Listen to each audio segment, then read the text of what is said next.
Sorry. ఓ, దండం పెట్టుకుంటున్నారా? నువ్వు అన్నం పెట్టుకో బాబు. నీకు భోంచేసే ముందు దేవుడికి దండం పెట్టుకునే అలవాట్లేదా? నేను పూజ చేస్తానండి. పూజ చూసి నేర్చుకోండి.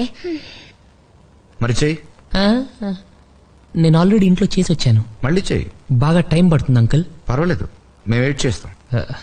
తప్పదా? ఏ రాదా?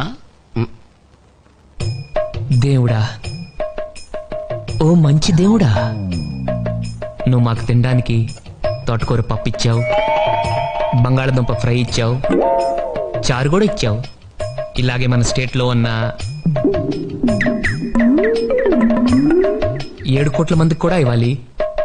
అలాగే మన కంట్రీలో ఉన్న 90 కోట్ల మందికి, అదే చేత్తో ప్రపంచంలో ఉన్న నాకు నంబర్ కరెక్ట్ గా తెలీదు, ఎంతమంది ఉంటే వాళ్ళందరికి కూడా ఇదే భోజనం ఇస్తావని. హ్యాస్టిస్ గా ఇదే కాదు, వాళ్ళు ఏం తింటే అది, బ్రెడ్, బటరు, జాము అలాగనమాట, అలా ఇస్తావని కోరుకుంటున్నాను.